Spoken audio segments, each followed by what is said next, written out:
I'm still, after all the fights you've had, in awe of the fact that you do what you do. It's mind-blowing to me. Thank you, man. Yeah. I mean, it's not that hard to get your beat, but it was a great experience. Like, I learned a lot in there. I can't really talk. When this fight was first announced, you had said something to the effect of this would end Jake Paul's career. After what you saw tonight, do you think that Jake should continue to box, or what do you think the future holds for him? Yeah, look, I really take my hat off. So, I mean, we have to see if it is a broken jaw. Those injuries are very difficult to come back from. But as AJ said, look, that last shot would have knocked out a lot of heavyweights. Jake Paul reportedly announced his retirement from boxing following his devastating sixth-round knockout loss to former heavyweight world champion Anthony Joshua in Miami, a fight that also left him with a double broken jaw requiring surgery. The 28-year-old entered the bout as a crossover star looking to cement his status in professional boxing. But Joshua's powerful right hand ended the contest and raised serious questions about Paul's future in the sport. I won 2 rounds, For sure. and then he won 2, and then I got dropped. But, yeah, I was doing good. I just think my cardio, just the mental pressure of the big guy and sparring the big people is different than the 10-ounce gloves. So I was feeling his power a lot more. But it was a great experience. Like, I learned a lot in there. I can't really talk. Are you in pain? Yeah, but Does it hurt? it's not from, like, talking. Talk to me about what your jaw feels like, because you got It's like a baseball in there. two then- plates? It just feels like 4 titanium plates? 4 titanium plates. How many do you have? Just 1. 8 screws. 8 screws. Wait, all right, I got plate in my head. Jake Paul has allegedly indicated that he's grown tired of taking heavy punishment in the ring and is considering retirement from boxing following his brutal knockout. The bout, which saw Paul knocked down multiple times and ultimately suffer a double broken jaw requiring surgery, intensified speculation about his future in the sport after enduring significant punishment from one of boxing's most accomplished heavyweights. From boxing, I'm getting hit in the fucking face every single day while I could be playing soccer in Saudi. I'm friends with the Saudis slash football. Back in the day? I was on the A team in 7th grade. I have a really good kick. I can run fast, and I'll knock out everyone that with us. Please give me $1 billion. Meanwhile, Eddie Hearn didn't back away from his earlier prediction, but he did strike a more serious tone after the fight. Reflecting on his remark that this bout could end Jake Paul, Hearn said the outcome sadly proved his point. He explained that injuries like a broken jaw aren't just painful. They're mentally and physically difficult to recover from, especially for a fighter still developing at the elite level. Hearn noted that time away from sparring, fear of range-injury, and loss of rhythm can permanently alter a boxer's trajectory. While he acknowledged Jake's toughness and willingness to compete, Hearn stressed that boxing is ruthless, and moments like this often force fighters to reconsider whether the risk is truly worth it. Because when this fight was first announced, you had said something to the effect of this would end Jake Paul's career. After what you saw tonight, do you think that Jake should continue to box, or what do you think the future holds for him? Yeah, look, I really take my hat off. So, I mean, we have to see if it is a broken jaw. Those injuries are very difficult to come back from. But as AJ said, look, that last shot would have knocked out a lot of heavyweights. And I know he went down heavy, but, you know, he was conscious on the floor. And I thought his game plan, although obviously very negative early on, which it had to be, was smart at times. And there were times where he held his feet and let his hands go. You know, it was a very one-sided fight. It was always going to be a one-sided fight. But you can't give him anything but credit and respect. There's a lot of negative people out there. There's a lot of people who want to criticise people. They're not doing what Jake Paul's done. He just went in with Anthony Joshua and gave it his best shot. Took a lot of punishment and ended the fight eventually. UFC commentator and podcaster Joe Rogan offered a serious and cautionary reaction after Jake Paul was knocked out by Anthony Joshua and suffered a double broken jaw, urging the influencer-turned-boxer to think seriously about the long-term consequences of continuing his boxing career. Rogan emphasized that the punishment Paul absorbed, especially the hard shots from a seasoned heavyweight like Joshua, carries risks beyond the immediate injury, suggesting there's a price you pay that is not worth it, including severe adverse effects that many fighters struggle with after their careers. He described the knockout blow Paul took as carrying the force of like 10 punches, highlighting how quickly damage can accumulate inside the ring. Rogan's message wasn't just about this one fight. It was a warning that repeatedly taking punishment at a high level can have lasting effects, and that Paul should consider whether continuing is worth the risk. That guy did great for someone who's been boxing for like less than a decade. He has had no real professional opponents other than Tommy Fury that were legitimate world-class boxers. I don't even remember what happened in the Tommy. He lost a close decision, but it was a good fight. It was a good fight, though. He's a good boxer. If he wasn't a YouTuber, people would be way more impressed with him. Yeah. The problem is he was like a famous kid, and then no one took him seriously. Yeah. But oh, and then he started too with like more spectacle-ish fights. People were like, "Oh, this is you." He fought, Nate Robinson, like a basketball player. But the thing is, he knocked Nate Robinson He knocked him dead. the fuck out. And yeah. it's the way he did it that I was trying to tell people. I'm like, no.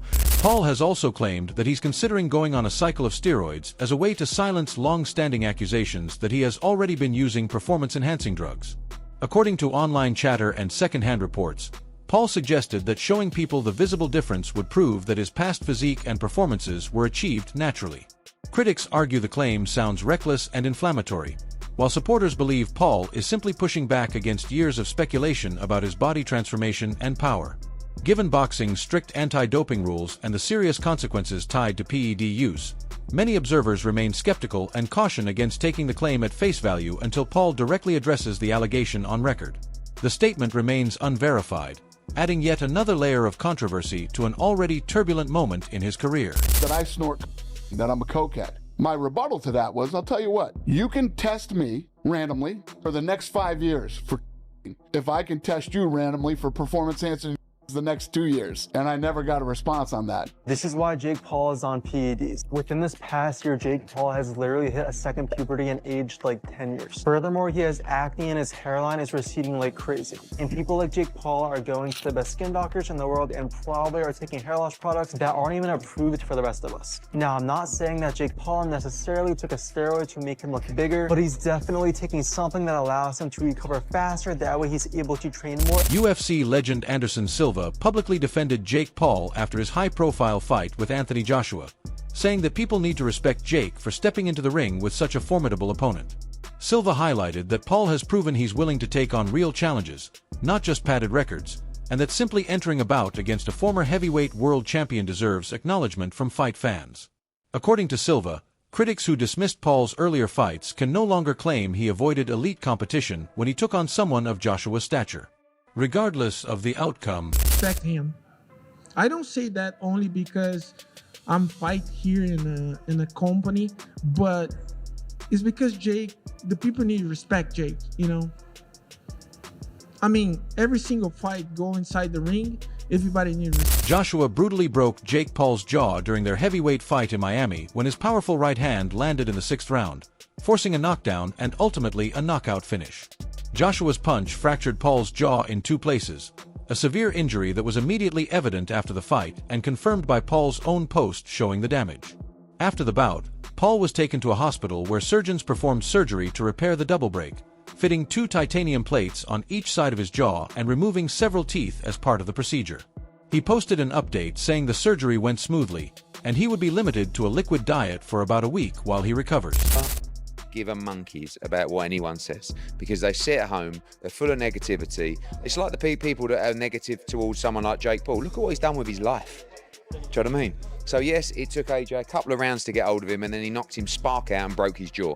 It was a frustrating 2-3 rounds maybe, because Jake was moving so much, holding, but did well, I thought. I mean, I was impressed with him. I mean, I was more impressed with his toughness, because I think that last shot would have knocked out most heavyweights. I mean, you've got to respect him because he did what many people wouldn't do, which was get in the ring with him.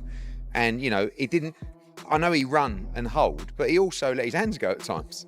And he was in the firing line. And, we got 6 good rounds in the end of actual work. Is that how you see it in the end? Yeah, I actually think it's a positive because, we could have gone in there and got it all over with 45 seconds. He's done an 8-week camp, and now he's done 6 rounds. He's got something to go back and work on with a team. And onward. The brutal 6th-round knockout of Jake Paul by Anthony Joshua made it very clear the fight was real and not fixed or scripted, something many critics had speculated online. Promoter Eddie Hearn directly refuted claims that the bout was staged, stressing that it was a sanctioned professional contest with real stakes, regulated by boxing authorities, and subject to legal betting markets, which would make any scripted outcome illegal and implausible. Hearn also pointed to the severity of Paul's double jaw fracture, a genuine injury requiring surgery, as evidence that you don't fake in a real fight. Damn, son. Fuck me. How did Jake Paul actually remain conscious after that? And yeah, he got a broken jaw in 2 different places. And when they zoomed in on his mouth inside after the fight, a row of his teeth had just been dislodged into a whole nother fucking section of his mouth. Whatever you think of Jake Paul, surely that now puts an end to the fixed fight narrative. Like, his mouth is in bits. This was not a fixed fight. No matter how much you dislike it, it was what it was. So how did he do? Well, on the one hand, Jake fucking Paul, the YouTube guy who started by fighting Deji, getting in a ring with AJ is just impressive to start off with. He made it 6 rounds, and when he was getting hurt, he kept getting up, and he showed heart. You know, it probably would have been easy to stay down and not get your teeth shoved into your fucking back of your head. And a lot of people are saying, look, he lasted longer than Francis Ngannou, so that's something. But why did he last longer than Francis Ngannou? Obviously, I think we all know why. Francis Ngannou came into the ring with the belief he could win. He was trying to win from the first bell. Jake Paul was more trying to survive and hope that like a miracle happens in the fight sometime. And when you've got those completely different states of mind, it delivers completely different results, right? Francis is right there in front of you. He's trying to hurt you. He's committing. He's leaving openings because he's committing. The other guy is halfway across the fucking ring. And when one guy isn't wanting to engage, it's really hard to pin them down and hurt them because they're not basically contributing to the sport. You know, we're supposed to be fighting each other, not, you know, you running away from me and me having to run after you. And we've seen this before in other boxing matches. It just makes it a very difficult night for the guy who's trying to be the aggressor, especially when you've got a ring that big and the guy who you're